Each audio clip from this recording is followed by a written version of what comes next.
Hello, and welcome to Talking Toddlers, where I share more than just tips and tricks on how to reduce tantrums or build your toddler's vocabulary. We're going to cover all of that, I assure you. But here, our goal is to develop clarity, because in this modern world, it's truly overwhelming, especially during these past 2 years. This podcast is about empowering moms to know the difference between fact and fiction, to never give up, to tap into everyday activities so your child stays on track. He's not falling behind, he's thriving through your guidance.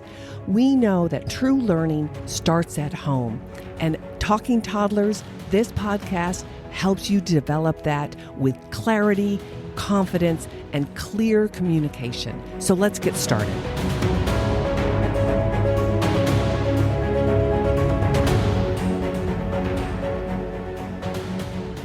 Welcome back to Talking Toddlers. I'm Erin Heyer, your host, and this week we are continuing the conversation with the 4 central pillars around jumpstarting your toddler's talking and what you can do at home with everyday experiences, where your child is developmentally, what are some red flags to look for, and how do you bridge these two if there's a gap, right? So human communication, as we all know, has predictable patterns, and early speech and language is interwoven with all of the motor development, and we are building cognitive skills from the ground up.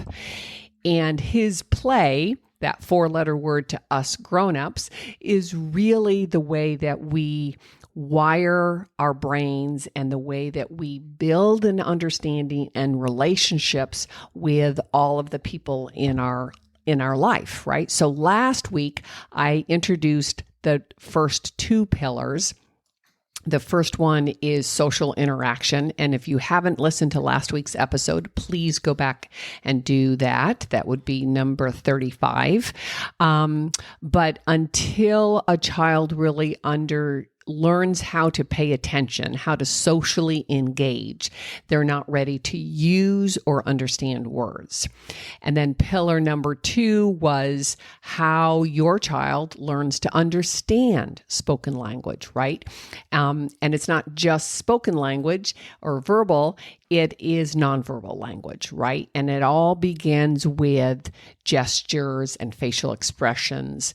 And that is building cognition. Cognition is how we think about the world, how we use our life experience, which is our knowledge base, and how we build a better and better understanding through using and reusing, shaping and reshaping these processes, right? So the first 3 cognitive milestones that I mentioned from last week's episode: object permanence, cause and effect, and simple problem solving. And that really is within those first 6 months. And it's really, really important that you understand how critical laying this foundation is. Cognition is how the brain is wired to build an understanding through language. And I know it gets overwhelming. It gets like, what the heck? But I'm helping clear, hopefully, my goal here is to clear this clutter, connect these dots. And so when you're playing peekaboo, you understand what you're actually doing to that beautiful, beautiful baby's brain and that human connection, right? And that each and every time you sing a song, what are you doing to that auditory cortex to help them code their native language? Which ultimately, if they have a really good, strong auditory representation of the sounds strung out together and sequenced, then they become stronger readers and writers. And how do we make that huge jump? By singing songs to them over and over and over again that first year of life, those first 3 years, those first 5 years. But that was the second pillar, how your child begins to build an understanding to spoken language. At the same time, they're building their cognition, their understanding of how the world works. So the third pillar, and again, if you haven't listened to the first two, please go back and listen. I look at them as central pillars because without these four pillars, everything you build on top is going to be shaky, out of balance, less effective, right? That you have to then be cautious. And we don't want that. We want four strong pillars. So number three, the third pillar would be expressive language skills. So now that we've built a strong, healthy auditory system, that first phase, right? That first pillar, the first 6 months and 12 months, I want you to consider that expressive skills, talking skills, are more than just a list of words. You know, how many words does he have on his first birthday? When he's 18 months, when he's 2 years, did he hit that 50 word mark? And all of that's important, but that's just a check off. So I want, and I think you get this in the big picture, but the importance behind it is so critical. And I sometimes can repeat myself over and over again because I've seen for 35 years how we have minimized the miracle of early child development, right? And I think it's gotten so noisy out there with quote unquote new normals or don't judge or, take everybody for who they are and diversity. And I get all of that. But I want to perhaps go down to the basics, to real natural human development. And that expressive language really is much more than just the word count. And we have to see before those first words, real words, emerge, we have to see that your child has what we call communicative intent, right? That he or she is trying to communicate with you and not that survival cry or that, oh my God, get me out of here cry, but that they have differentiated cries. They have even different whinings, right? They pretend to cry sometimes, or they grunt and they groan because they want you to attend to them, right? Give me attention, right? To initiate this conversation, I'm going to pretend that I'm struggling trying to get into this wagon or to put these boxes together, right? And that they might even have some expressive skills at the single word or single syllable level, right? They'll say da, like for daddy, or they'll even have that represent numerous things. Da means let's go. Da means come here. Da means stop, right? I remember my daughter, she would say ba to anything that was circular, right?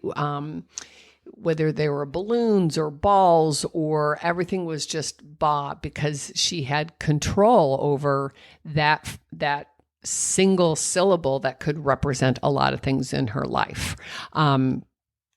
But that expressive skills also include those gestures that I've talked about here before. And I think, I've made reference to document on 16 gestures by 16 months. And I do think it's important to help parents walk through those. And just recently, I've shared those gestures with a couple of pediatricians that they were kind of clueless.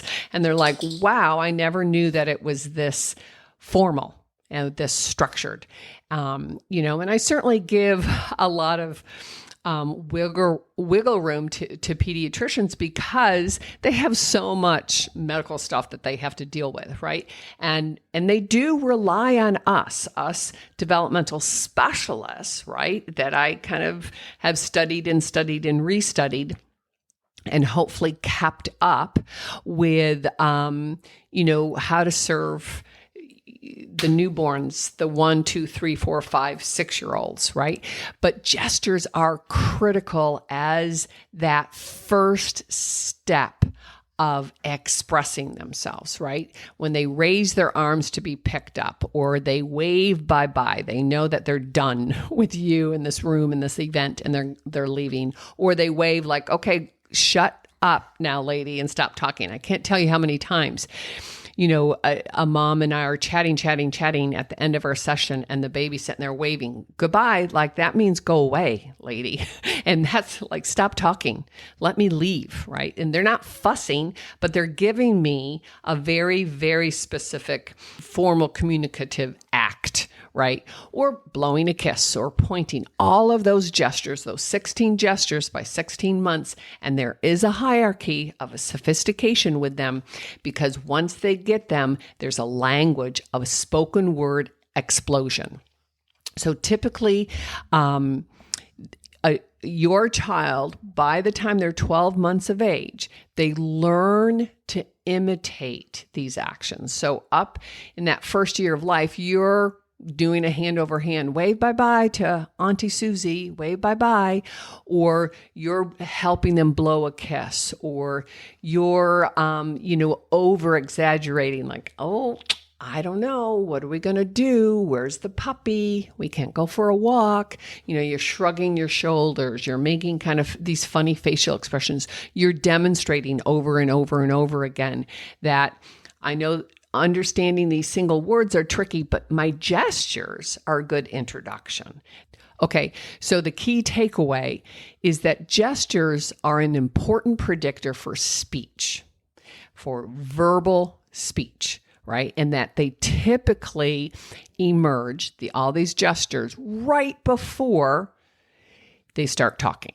So the 12 months, 14 months, 16 months, there's an explosion, right?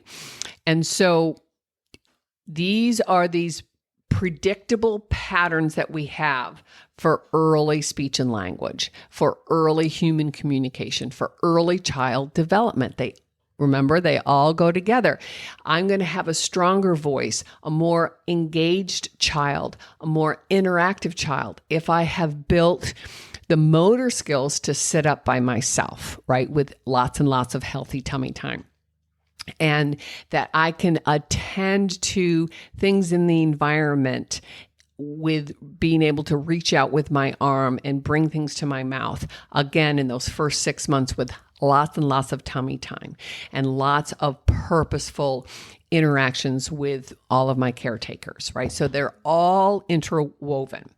So the red flags with expressive skills would be that there's no babbling by the time they're 12 months of age, right? There might be cries, there might be some cooing, there might even be some giggles, but we want babbling. Babbling is different than all of those other noises. Babbling is when they're playing on purpose. So it's a motor exercise, but they also know that they have control and they're getting auditory feedback in their own head. Consider this, that 50% of what a toddler hears all day long is their own speech. And so we are reinforcing, and that's why you and I are always wanting to shape and reshape good speech modeling, so then they can continue to improve and shape their speech production so they get better and better representation, because 50% of what they hear is themselves, right? And so the red flags that I want you to consider are that there's minimal to no babbling, differentiated speech sounds by 12 months of age, that they're trying to use that verbal voice box, right? Their verbal mechanism to build a wealth of sounds. There's no back and forth in gestures, pointing, showing, reaching, waving by 12 months. There's no consistent imitation of actions or sounds or words by 15 months. That there are no words, 0, by 16 months. So if we want a child to move from a handful of words at 12 months, give or take, to 50 words at 2 years of age, there has to be a progression. Very, very, very, very, very few. And I have not met one. I'm thinking in my head, I have not met one where, he just literally wakes up at 3 and starts talking. I know there are rumors. I know people say that they know, this kid or that kid or my brother or his sister. I understand that, but 35 years, thousands of kids, I haven't met one. They might start talking, but not in full sentences. I might be mistaken. I haven't met every child or every human, but for we're looking at data, right? The vast majority of kids, that there are less than 50 words at 24 months. And this is a very critical hallmark, right? 50 words is the low average. It's the 25th percentile. The high average, the 75th percentile, would be, 200 words or 400 words by their second birthday.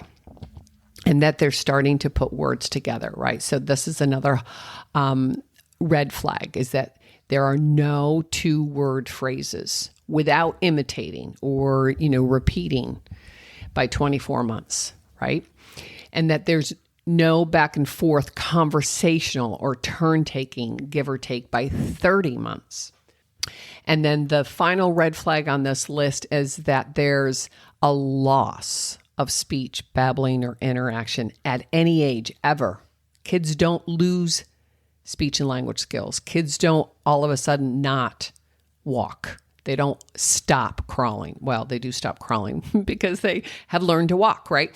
But we want all of these developmental predictions to progress, right? And so loss of anything is never, ever good. So if you have a babbling baby at 6 months, 8 months, 10 months, has a few first words, and then he stops using them and stops babbling, that's a huge, huge, huge red flag.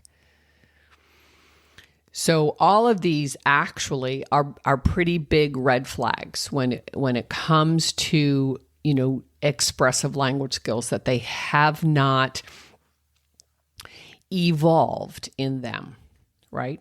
So at this time, I do want to give a word of caution, right? Because I'm not diagnosing. The purpose of these 2 episodes, looking at these central pillars, is to compare and contrast, right? And no child, is clearly defined, right? It's an ebb and flow, is progress, and so things do ebb and flow. They don't get lost, though, like I just said. But here's my word of caution. Modern life is very, very complicated. Yes, it was easier perhaps when we were hunters and gatherers because, it was survival. But today, with all of this noise, wonderful noise, but also highly overwhelming noise, and especially during these past few years where the whole world, the whole universe seemed to turn upside down with these lockdowns and these, social distancing. And my heart goes out to every single one of you that to have been pregnant and to give birth and to welcome a beautiful miracle into this world under those conditions must have been. I can only imagine the hell, really, the fear, the hell, the anxiety. Becoming a new parent, becoming a new mother is probably the biggest thing any of us will do, perhaps besides losing someone in our family, right? But giving birth or even adoption, right? Becoming a mother, like you hold that little human being that you are 1,000% responsible for. So, in this complicated world with these bizarre situations of these last 2 to 3 years. If your child is over 2 and is still not talking or only has a few words, there is an expressive language delay. I say this as a therapist with 35 years of practice, that we cannot minimize that, and that there's really no such thing as a COVID baby. And I put that in quotes because I've heard that numerous times. She's just a COVID baby. She'll catch up. It doesn't matter. They don't know. They didn't know the difference. They just came into this world in this bizarre time and were affected, as we all were. In a future episode, I will dive deeper into all of this and how I think we need to step forward and think what's possible and how to mitigate, close those gaps. But I think it needs to be a different conversation than what the purpose of this episode. But my word of caution is that you, as new moms, new parents, new grandparents, new families, have entered this arena, this journey through, unprecedented times, remarkable. And we need to have a conversation. Yes, there are going to be, multiple perceptions, multiple opinions. And I, from the beginning, have tried to walk the path of what's best for the children. What's best for a rich, healthy, developmental path. And so right here, for the purpose of these 2 episodes, right, looking at the 4 central pillars to early speech and language development, human communication, and laying that foundation. But here, my word of caution is along the lines that if your child is over 2 and is not talking or only has a handful of words, there is an expressive language delay, which is different than a disorder. And we can talk about those semantics, but there is a difference. They're not on track. And so just to give you a little snapshot, again, of my 35 years experience in Southern California, in Vermont, and then, for 10 years, I was part of this organization called Scientific Learning Corporation that developed a program called Fast Forward. And again, that's a different conversation, but I traveled the country, training teachers, training therapists, trying to get public school systems to look at early development and language-based learning issues through a different pair of lenses. But so I've had a lot of different experiences. But currently in this modern life, this upside down world that we seem to be still navigating, I just want to kind of share some behind the scenes truths. If there's a delay of any kind or concern, or you just have questions, the steps to get some of those questions answered would be an evaluation, right? So, you talk to your pediatrician, talk to a friend who's been down this path, hopefully before COVID. And so they have a different experience. But whether you go the private route and pay out of pocket or try to navigate the health insurance, again, that's a different conversation. Or you go the state, right? Early intervention is state by state run. And then there's a public school once your child turns 3. But I just want to give you a big heads up. There's a wait list. It's not easy to navigate. It wasn't easy before COVID. It's certainly not any easier now. The truth is, up in Vermont, and things have changed in my life, and I'm now living in Florida, but up in Vermont last year, between 2021 and 2022. The one and only university setting there in Burlington actually closed down their early intervention evaluation team because they were 18 months to 2 years in the rears. And they said, we'll never catch up. So we have to stop taking phone calls and try to revamp this whole program because there are too many children with all kinds of questions and problems, and we cannot collect any more names on this so-called waiting list. And so they completely shut down. And a physician friend of mine says, we don't know when we're going to reopen it.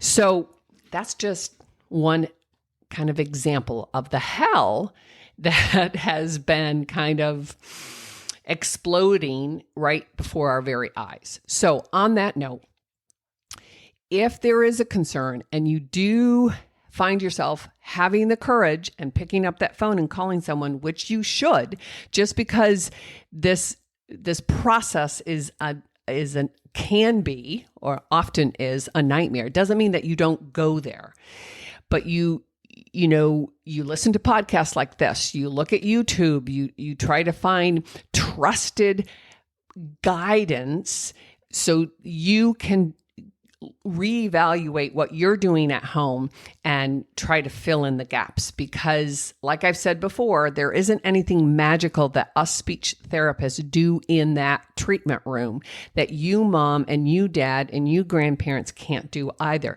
It's just that we know the subtle nuances, most of us, not all of us, and we know this predictable pattern. So we know when to push it up. We know when to back it off. We know how to subtly, manipulate the situation to get a child to respond. We know that rhythm. And that's what I'm trying to bring to you guys each and every week. But the evaluation process is a nightmare in probably every single state.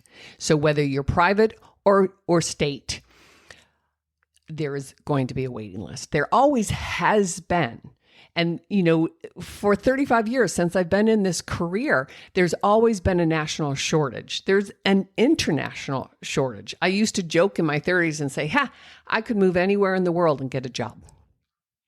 But the point is, meanwhile, mom, dad, grandparents, babysitter, teacher, preschool teacher, you are in it too with them.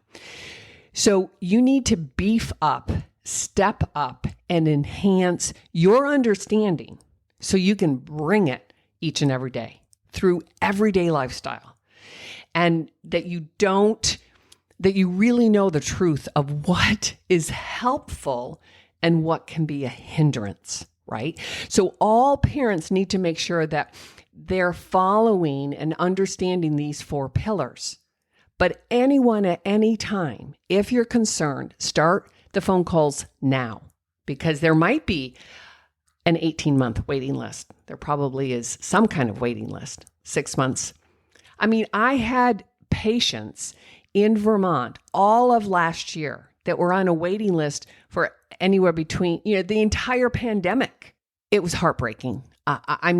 And I haven't really talked out loud publicly on this because it's such a sensitive, personalized subject, but it's also a public nightmare. And so I guess I'm just starting to speak my experience for your sake, for your child and your family. And, love me for it, hate me for it, disagree, agree, but the conversations have to take place. So that's my word of caution. So what are some things that you can do at home if you feel the expressive language skills are not blossoming, are not emerging, are on shaky ground, right? So some of the things, and again, I say this all the time, but I'll be really explicit here. Don't think if you do get into a program or a system or on somebody's caseload, that your therapist has a magic bullet, because we don't.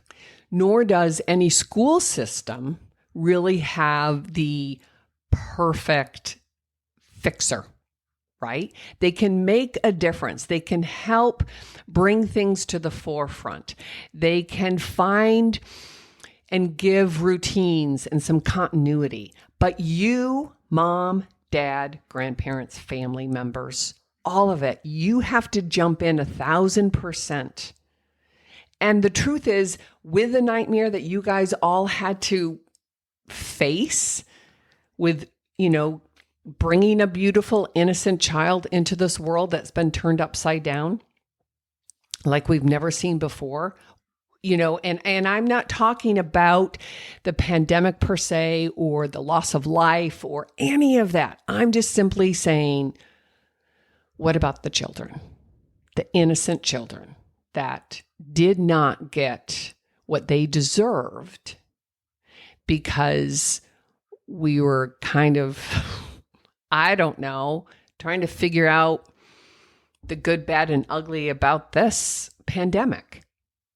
So what I'm saying is your therapist will not have a magic bullet, and not all therapists are of the same ilk.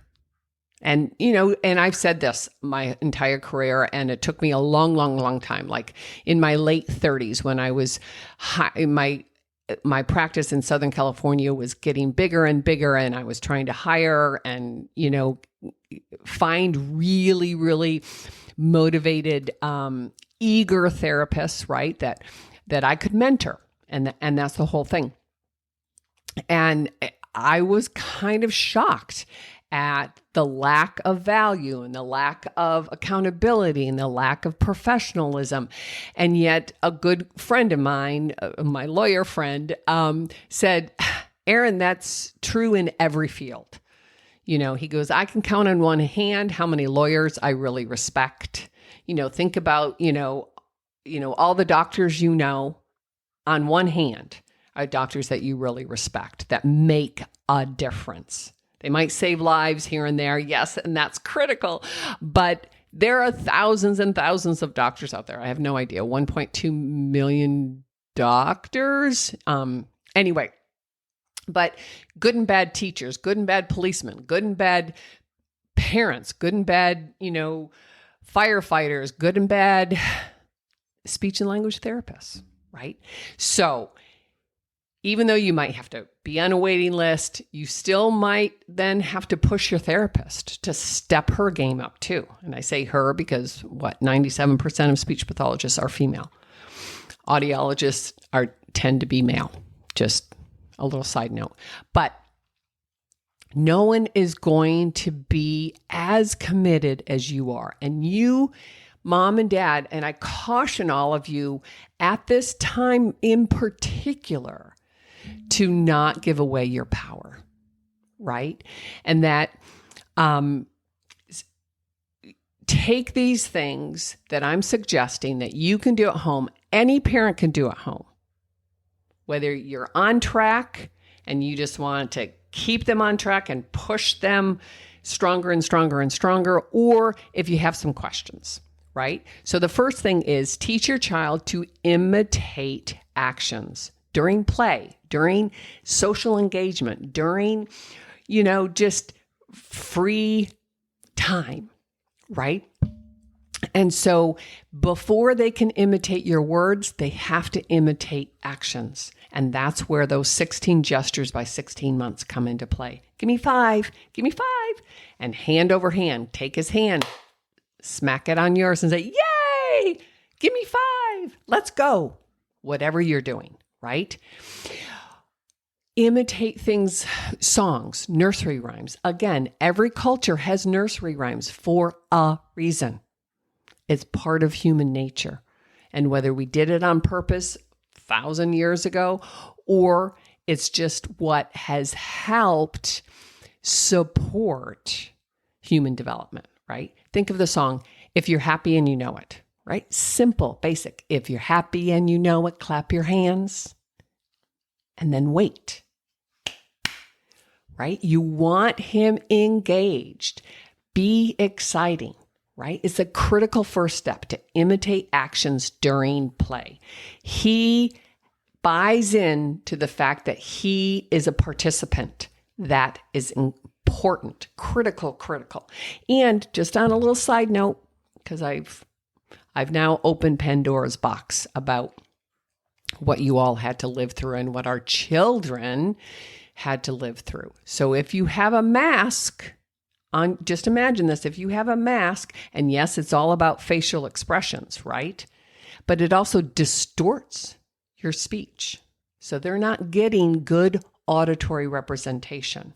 And that was part of my argument. Yes, it completely masks any facial expressions, and it's discontinuity between the sounds and your nonverbal communication, right? There's a disconnect. That was the word I was looking for, a disconnect. My point here is that there's the auditory piece to building human communication and learning speech and language and building interactions, right? And so the first thing you guys can do at home is to teach your child or to embellish this, right? To imitate actions. So you don't just, once he can give you a high five, then leave it at that. You continue, right? And I think in a future episode, I'm going to walk through those 16 gestures by 16 months because it is critical. And so along those lines, when we look at gestures, and I've always been on the fence about this, about teaching kids sign language, and does it really help, right?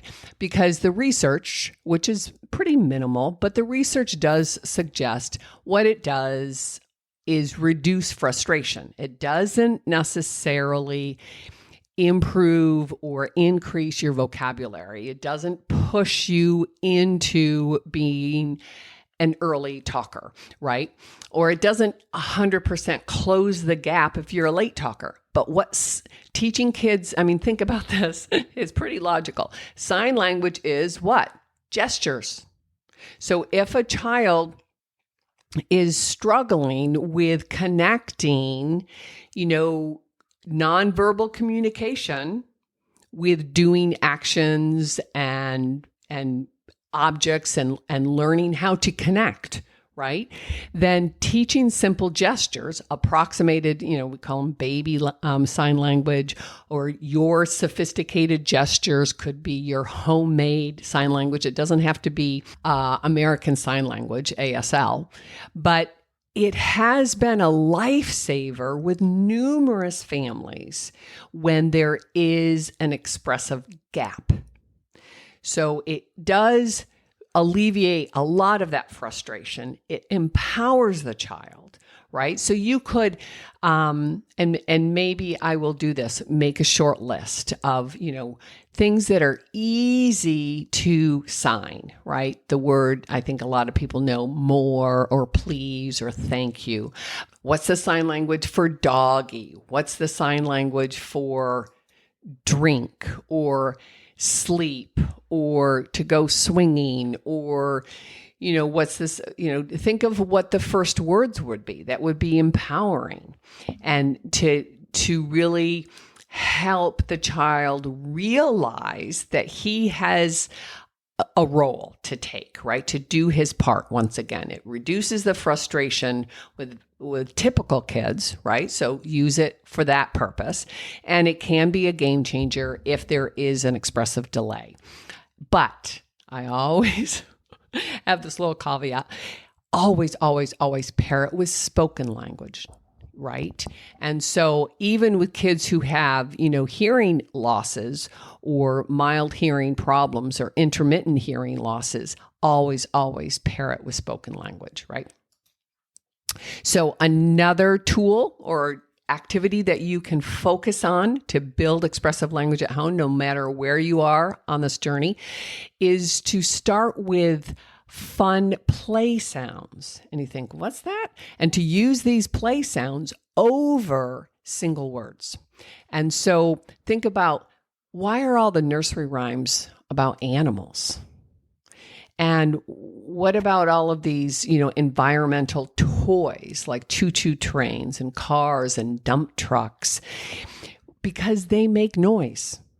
And imitating noises are a lot easier, a little bit more fun and interesting and engaging, right? All of those parts of that first pillar than a real word, right? Cup or cat or kiss or sit or couch. Those are boring. They're effective, but moo, that's much more interesting, right?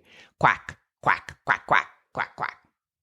That's a little bit more interesting than couch, right? We want them engaging with us, and so we have to make it more interesting. And so all of these play sounds, and there are environmental sounds, or we call them kind of social communication, that also can fit under this umbrella. And I'll give you a few right here, but I will make a link for these two, because I want you to think about them in your everyday experiences, right? So babies love it when you go shh, shh, shh, right? Again, it's that lip rounding, you're making a noise, it's auditorily different than everything else. Or you say, ah, woo, woo, woo, woo, wee, right? When you go swinging, wee, or wow, right? When he builds a stack of blocks, right? He puts 3 on top of it. Wow! Blocks! Nice! Or you play peekaboo. Boo! Boo! Again, these are auditorily different than all the chatter he hears throughout the day, right? And then there's also gestures with some noise, like you fake a sneeze. This is like classic when I meet a new toddler, right? I put a Mr. Potato Head's little hat on my head and I go, ha, ha, ha, choo, and it goes flying off. And he giggles and laughs. He's attending, he's focused, he's listening, and then he will want to do it too, right? Or you fake a cough, you fake a laugh. Ah, ha, ha, ha, ha, ha. The goat fell over. Ah, ha, ha, ha, ha, ha. Or grunt or groan. All of these environmental play words and sounds that are interesting and that are a heck of a lot easier to say than real words, right? Or yuck, yuck, with a facial expression. All of these are easier. That's why they're precursors. That's why all the nursery rhymes have them. That's why every, culture has their own group of words that they introduce to the babies. So, and then the environmental sounds would be like the car crashes. Boom, crash, whoosh, whoosh, vroom, vroom.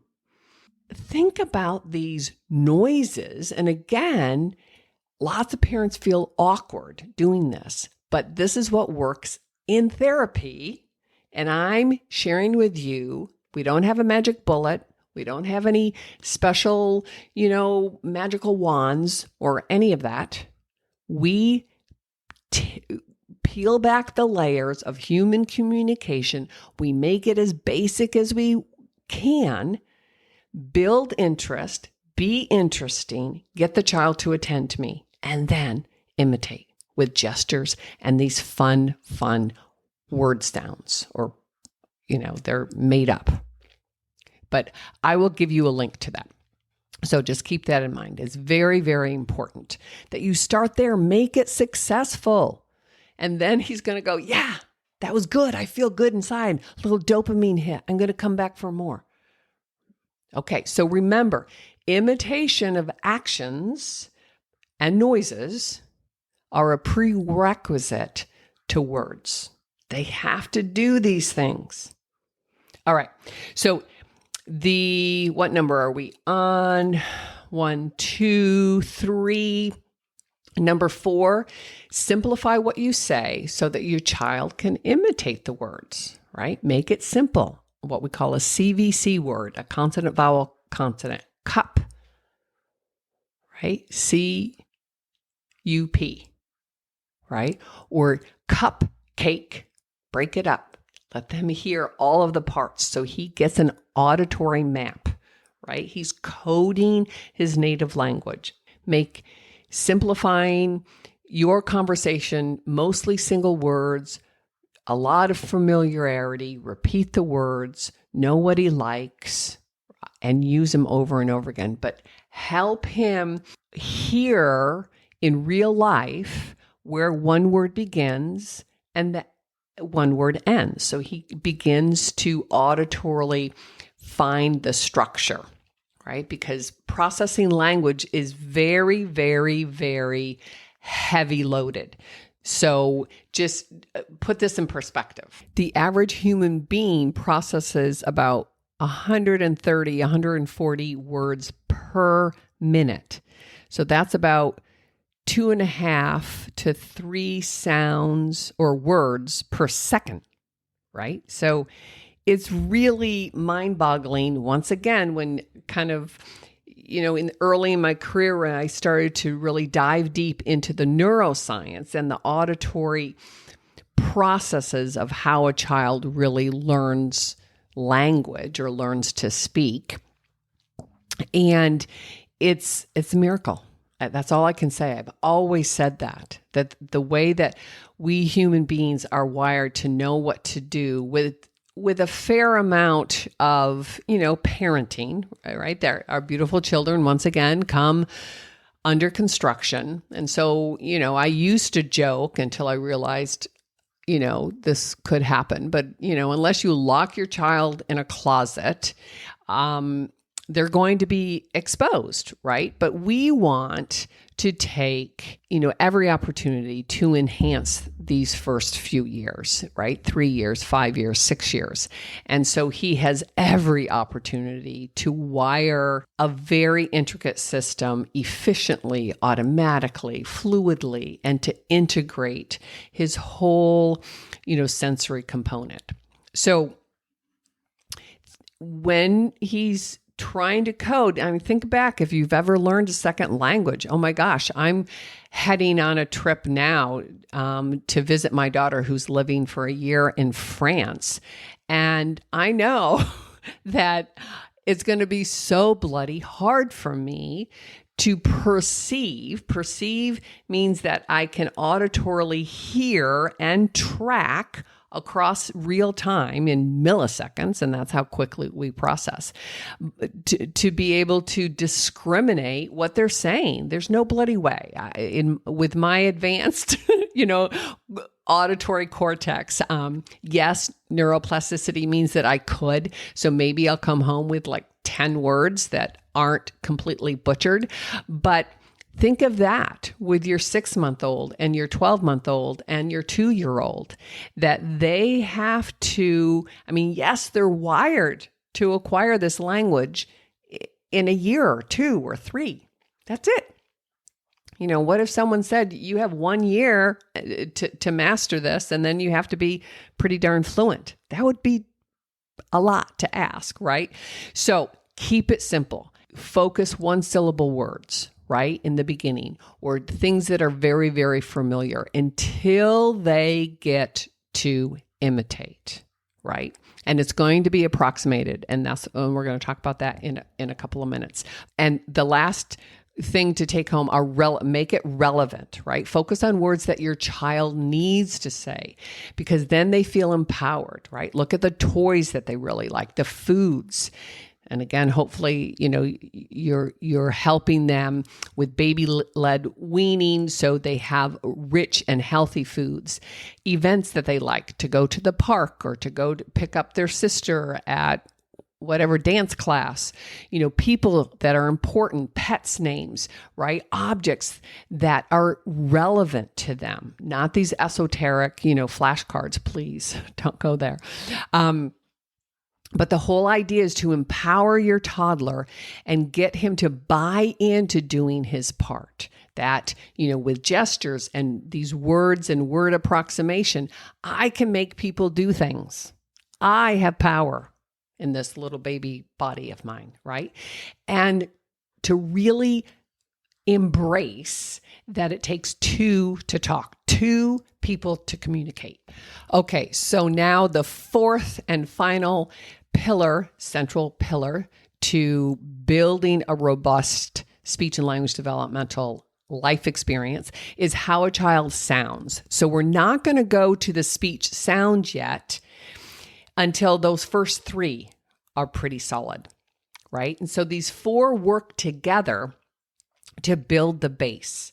But speech intelligibility at this age with your toddler, with your, 2-year-old, 3-year-old, 4-year-old is not necessarily adult sounding, especially in those first couple of years, right? So most toddlers will substitute sounds and simple word approximations as they begin to talk, right? But again, there are expectations, and there are typical expectations, and then there are things that are outside the norm that make us look further. There's a progressive trajectory. There are specific patterns in all languages, not just English, right? So for example, the earlier developing sounds, and to me, this is logical, but I don't know about, because many parents have looked at me and said, oh, I never thought of it that way, right? For example, mama, dada, papa. They are not talking to us. Those are not real words in the very, very beginning, whether they're 9 months old or 10 months old or even, 12 months old. That is just the first motor planning that they can do in their mouth, bring their lips together and build up air behind them. That's why we call them plosives, right? P, p, m, right? We build up the air behind our closed lips, and then that pops them open. And oh my gosh, there's phonation, a little voicing involved, and I spoke, right? So, and I've joked about this before, not to pop your bubble. They're not really at the very, very beginning. Later on, they realize, this sound pattern represents her, because every time I say it, she turns and looks at me and cheers and says, ha, ha, ha, mama loves you, mama loves you, whatever. But the truth is, every language have taken those oral motor, those initial sound experimenting, right? That's what it is, and have taken ownership, right? That's fine. But these early developing sounds would be the P, pa, pa, pa, the B, ba, ba, ba. So again, your lips do the exact same movement. You just turn your voice on or off, right? Same with the T and the D, t, t, t, and d, d, d. And the same with the K and the G, k, k, k, g, g, g. Right? Voiced and voiceless cognates is what we call them, right? Pairs of consonants that one's voiced, one's voiceless. Our motor planning, again, that comes from great breastfeeding or bottle feeding and then early solids, helps the child develop the motor planning skills to speak on purpose. Right? And so those are early sounds versus a late sound like the R, or the L, or the S, or the TH, which is the last developing sound typically. And, I joke about this, but for 35 years, I've never, ever, ever, ever worked on a TH, because it's like the 7th or 8th birthday. And it's a very complicated. It's the only sound that the tongue sticks out. We call it interdental, between the two teeth, or between the upper and lower teeth, ever so slightly, right? And I think in French, there is no TH. So the whole idea is that we have these early developing sounds that will be approximated. So whatever he's trying to say, let him say it in the beginning, right? That first year, that second year, that third year. And that even at the beginning, when errors are expected, parents, you guys, because there's continuity and because you know your baby the best, parents need to understand 50% of what your 2-year-old says and close to 100% of what your 3-year-old says. An outside person would be a little less than that, about 75% with a 3-year-old, and certainly 90 to 100% by the time they're 4.5. But the rule of thumb, and this is important when it comes to speech articulation and intelligibility, is that parents, it's not cute if you don't understand. If they're talking a lot and you don't understand almost most of it, right? Because there has to be some expectation of what is the developmental process, right? So on that note, on a previous episode where I covered how speech is related to chewing and eating development and how it's a physical skill that's developed and mastered over time with a lot of practice, and what some of those expectations are. So you can go back and listen to those episodes. I believe they're numbers 7 and 8 as well as number 11. So that's how important these connections are. And I think that, again, a lot of pediatricians and school people, oh my goodness gracious, they really don't understand these two connections. And then to piggyback on that, this can't be overstated as well. Episodes number 33 and 34, in which I dive deeper into tummy time and speech and oral development, right? And then, of course, baby-led weaning, because, as I just said, in this modern day world, the connection, the awareness of this connection has been pretty much lost. And I'm trying to push it out in front. So new moms and dads and grandparents, because grandparents are kind of out of the loop, right? That it's been what, 30 years, 40 years, 50 years since they have had babies that they've had to care for. And so a lot of things have changed. Our food has changed. Our tummy time has changed. All of this, daycare and preschool has changed. All of this has changed. And so, I'm bringing it to the forefront, and I'm going to talk about it over and over and over again. I'm going to do deep dives, as well as, try to connect the dots each and every week for you and for the children. Okay, so now let me give you my word of caution and maybe a key takeaway of expressive language, right? So some parents report to me, and teachers, right, that, oh, don't worry about Joey. He has his own language. He uses, his own gibberish. And that's what it is. It's gibberish. It's jargon. And some of that is normal, right, for an 18-month-old that they're playing. It's kind of extended babbling, right? And they will kind of talk in their own strings of utterances that make no sense to us.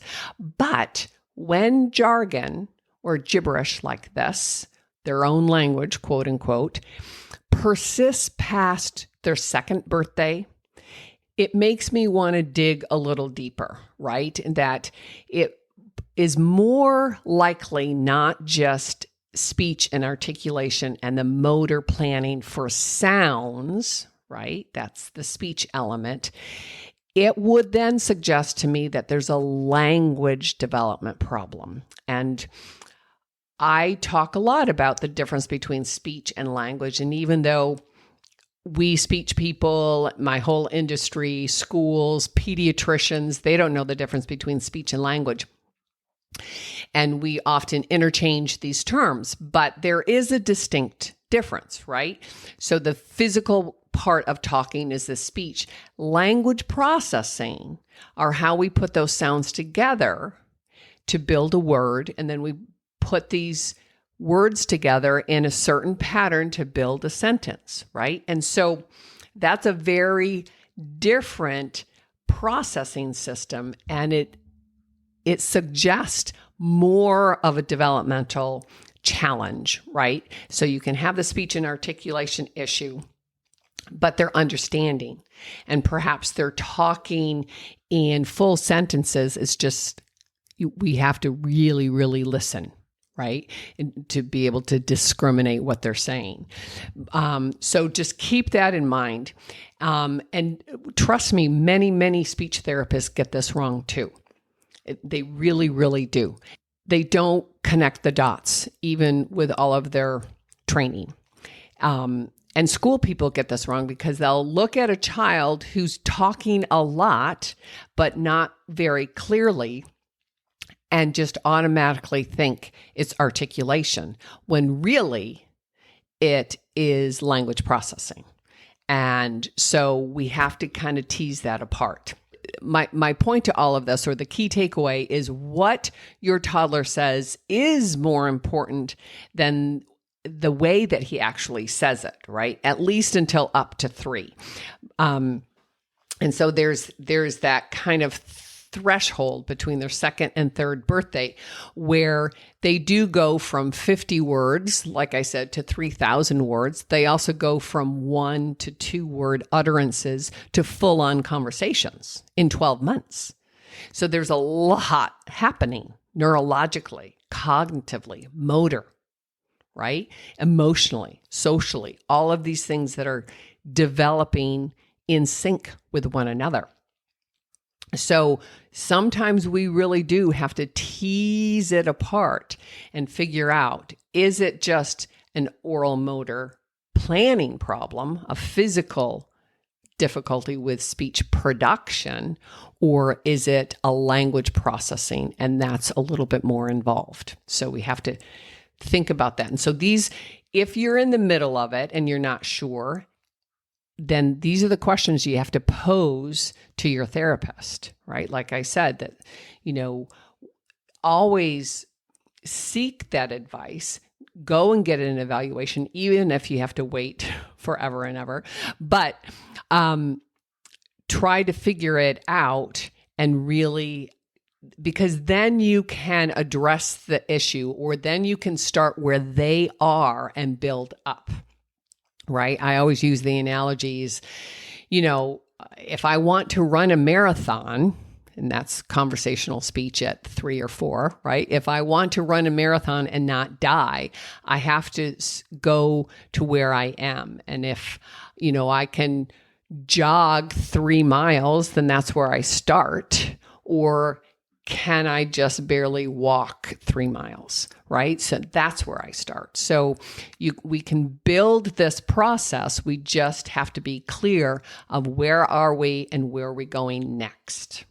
So here are some red flags to look at when we're looking at speech intelligibility, right? Speech sounds, motor planning, all of these. We don't expect everyone to be understood 100% by their 3rd birthday.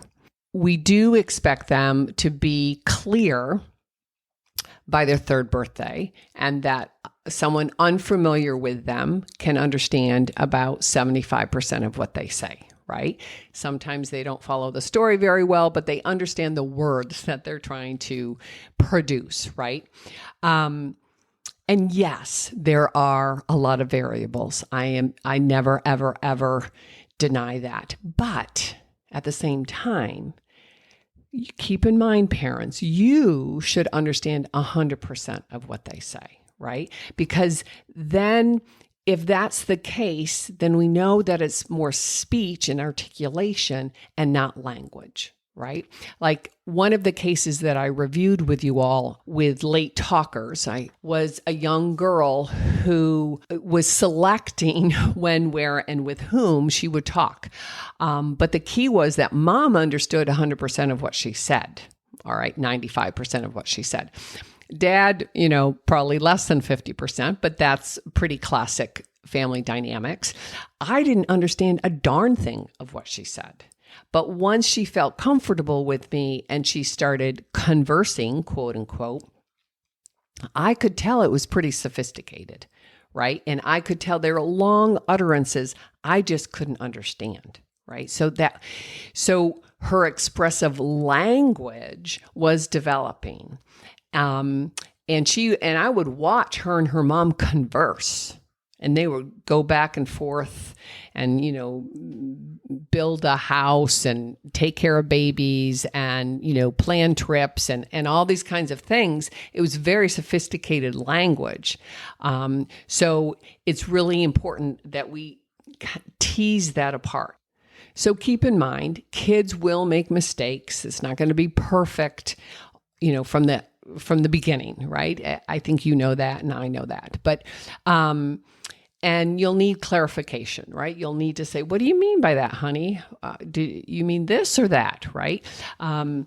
And that their storyline, they're still working out that sophisticated higher order language, right? So that takes a lot of practice. They have to talk a lot and practice their organization of their imagination, right?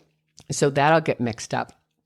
And some kids are much more chatty. I get that, right? But again, we still expect 3-year-olds to be able to converse, to answer a series of questions, or to tell a simple story, or to share a play activity through language, right? You do it and you say it, right? So keep in mind, just because some kids are really, really chatty, it doesn't mean that other kids is okay to not talk at all, right? That 2-year-old who's not talking at all, that doesn't fall in the bell curve, right? That's outside of the normative swoop of average, right? And we need to take note. And yes, some kids are reserved. My daughter was very, very reserved publicly, right? But that doesn't mean that they're nonverbal. And it doesn't mean that they, are highly unintelligible or unclear with their spoken language. It just means that they're reserved and they're cautious with other people, right? So keep that in mind. So let me finish up with these red flags with expressive language. And I've mentioned this before in other episodes, but again, a lot of speech pathologists don't get this, that some of the red flags, that there are limited consonant sounds, right? That we need a wide variety. There are 26 letters in our alphabet, but there are 44 sounds we need to produce speech. So they need to be working toward those 44 sounds by their 3rd birthday, right? And the vowels kick in early on. And again, let's look back at what are nursery rhymes, right? They're all about vowels, right? Animal sounds, those environmental sounds. Once again, think of, Old MacDonald, E-I, E-I-O. Those are different vowel sounds that we want the mouth to move to make different sound productions. They hear it, they see it in your face, and then they try to imitate it. Think of row, row, row your boat, right? Row, row, row your boat. Think of all those different vowels in there. O in row, your, or, and O. Again, the jaw, the lips. Gently down the stream. I know it's kind of odd in this, in a podcast where you only have the auditory, but think of the vowels. Jen, li, e, down, ow. All of those different vowels. Stream, the long E again. Those are, yes, we have 5 vowels in our alphabet, right? A, E, I, O, U. But we make 20 different vowels. So put that all in perspective. Another red flag is that they just drop off the beginning sound of a word, right? They'll do that in the very, very beginning, but, by the time they reach, 2.5, omitting that first consonant in a word is problematic. It's a red flag, right? And that they don't have 2-syllable word constructs like cupcake, snowman, buckle. So those red flags, limited consonant sound, limited vowel differentiation, omitting the first sound in a word, up instead of cup, right? That they don't have 2-syllable words, and that the parents less than 50%, or the parents should understand 50% of what a 2-year-old says and 100% or close to 100% by their 3rd birthday. So those are the red flags. So here are the 4 pillars, right, that are critical. I wanted to put them in this organizational piece, this framework, so you can always go back to that, right? Looking at those central pillars that are critical to building anything on top of that, right? And, the social interaction, which I revisit all the time, how a child understands, right? Because that's building that cognition. How does this world work? And their expressive language skills. It's more than just a word count, right? It's really his communicative intent. What is she trying to communicate or share or get, right? And then the 4th one is, how does your child sound? The speech intelligibility. Not that they have to come out sounding like an adult, although many, many kids do, but is there a difference between that speech, that oral motor planning, and the language that we're trying to build here, right? So, because those are 2 different pathways, but again, they're interwoven. I want to thank you again for spending your time, your precious, precious time. If you're finding benefit, please share with friends and family. Don't forget to subscribe. Also, take a minute, leave an honest review, give me feedback, because I want to build content that is meaningful and helpful to you. I want to give you some of the geeky science behind it and some of my clinical experience and bring it to the forefront so you can use it every day, implement, go out and change your child, your family, and your love and understanding for human communication. So I'll do it with you. Let's make 2023 so rich and healthy and successful. God bless. I'll see you next week. Bye.